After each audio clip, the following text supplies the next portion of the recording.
Hey guys, what's going on? Welcome back to another Late Night Thoughts video. So today I'm going to be talking about the topic, is Star Wars dead? This is something I've been thinking about for a long time now, not just tonight, but definitely I think there's a lot of value to this conversation. I think if you are plugged into this, into the entertainment industry or to Star Wars in general, you might know about this a bit already, but if you're not, this might come as a complete surprise to you, but I'm going to go into it anyways. So before I delve into all of the reasons, I'm going to take you back to the lead up to The Force Awakens. In the month leading up to The Force Awakens, I was lucky enough to be in America. I was traveling around the country and I could see at every turn in all of the cities, Force Awakens promotional material everywhere. All the stores were selling the merch. It was just, the whole franchise was just rocking and rolling. It was it was palatable, just the excitement for this film. I'd never seen excitement for a film like this, I don't think ever in my lifetime, and maybe not even since, but the excitement for The Force Awakens was just insane. And, it came out and it did pretty damn well amongst fans and critics. The people had their complaints with it, but ultimately the box office spoke for itself. It went on to make $2 billion and did very well with critics too. So look, as far as I'm concerned, after The Force Awakens, it still managed to keep that excitement going what they had before the film came out. But unfortunately, The Last Jedi came out. That didn't go too well. It was very divisive, and The Rise of Skywalker was even worse.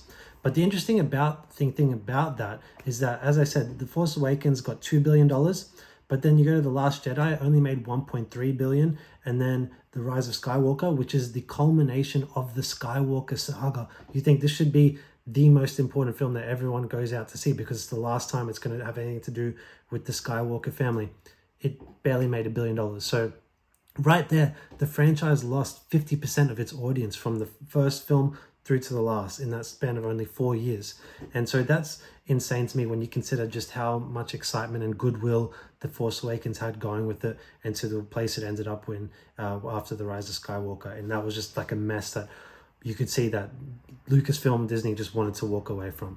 But anyways, after that, you had The Mandalorian, which came out, which really kept things afloat for Lucasfilm, for Star Wars, for a couple of years there. The series was received really well, first and second one in particular. And yeah, it really kept interest going in the franchise for people to be like, okay, what's the plan? What's the plan? This is good, this is keeping us entertained, but what's the plan from here? Well, their plans was they released two shows that I think are very key here. The first one being the Book of Boba Fett, and the second one being Obi-Wan Kenobi. So Boba Fett was an atrocity, like an absolutely abysmal show. Just, I can't explain to you how bad it was and how clunky and stupid the whole show was and pointless. And you come to realize that even if it was done really well, the existence of the show, The Mandalorian, basically negates any need for Boba Fett to have his own show because they're essentially the same character. They're a mysterious guy in a Mandalorian mask who's a bounty hunter. It's like, that's what Mandalorian was. He was just a copy of Boba Fett but made for his own show, and it was successful. But they still wanted to have Boba Fett. They wanted to capture lightning twice, and it just didn't work. It was a terrible show.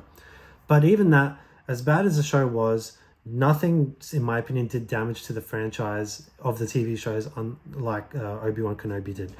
That one was like The Last Jedi all over again in terms of just straight destruction of a franchise, of its universe and lore and everything we love about it. And really, it was the last bastion of hope that Star Wars had for one of their products to really do well. And it still did pretty good numbers, but I think the general consensus here is that the show was terrible, completely unnecessary, and destroyed so many of the important moments in Star Wars history. And so, it was a really disappointing show. And I think that was the breaking point, including for myself, with Star Wars, where I just completely fell off with the franchise and just have no interest in it anymore. And the fallout of that was then you had a show that came out afterwards called Andor, which from what I understand was received pretty damn well. I didn't watch it, but I heard from a lot of people it was quite good. But the thing is though, it suffered greatly with viewership. It did not draw big numbers at all. I think it was the least viewed Star Wars show on Disney Plus. So that one suffered greatly. And so, but then you have the likes of Ahsoka, which is coming out soon. We'll see how that one goes and what the interest is like and what the reception is like for it. But yeah, look, the franchise is in really bad shape.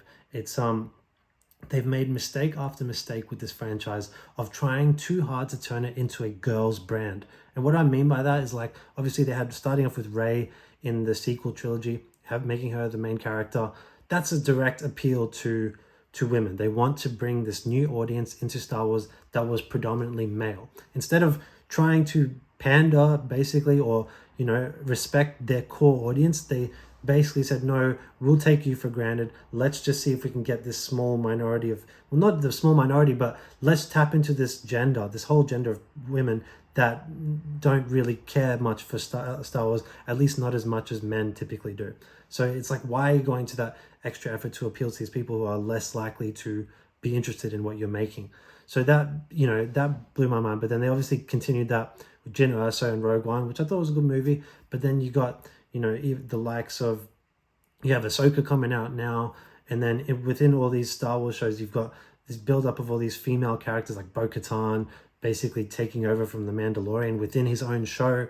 You've got Reva in Obi-Wan, who's had no business being in that show whatsoever. That should be only about Obi-Wan and Anakin, and they put her right into the middle of it for terrible reasons. And yeah, look, they've tried so hard to make this a girls' brand and to diversify it when it's just not necessary. The fabric for Star Wars is there. The formula is there. Use it. It's not rocket science, but they completely dismissed it, and they're suffering big time because of it. And you just think of where we are now, post sequel trilogy, post all these Disney Plus shows, where we are right now. Where is Star Wars going? What is the current state of the universe? Because they're currently delving in the past. We're not seeing anything from the future beyond Rise of Skywalker. They're still playing in timelines in the past. So there's no stakes anymore with Star Wars. We don't care about what comes next.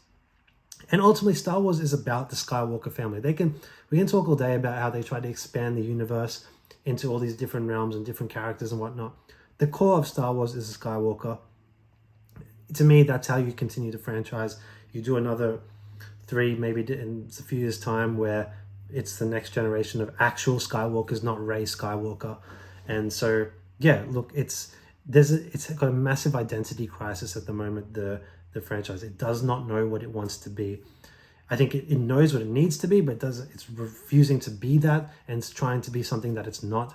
And ultimately, it's just, the content is just bad. I mean, it's just not appealing. You think of the amazingness of Star Wars, particularly with the original trilogy, Empire Strikes Back, all these great and iconic moments. What do we have from these new ones? Nothing. It's not iconic at all. They're somewhat pathetic most of the time, and they rely on modern day tropes, and they're very meta in the way that they approach things, and they try to incorporate modern ideologies into them, and it just doesn't work. And so, yeah, look, to me, Star Wars, if it's not, it's either dying or it's already dead. And really, I think the sooner it dies, the better.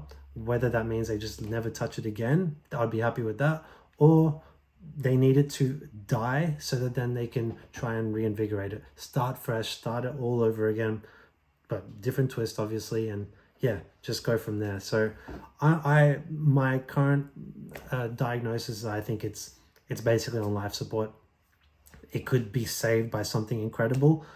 If they release an incredible film tomorrow, people would flock to it. So it's not fatigue. I don't think people have Star Wars fatigue. I think they have just bad Star Wars fatigue. And so you give them something good again and they'll come back to it. So anyways, that's my thoughts on this. Just wanted to get that out there. I would love to know what you guys think on this. What do you think the current state of Star Wars is? And what do you think that they can do to potentially improve it and bring it back to its former glory? So anyways, yeah, thanks for watching, guys. I appreciate it. Please give this video a like and subscribe to my channel, and we'll see you next time. Bye.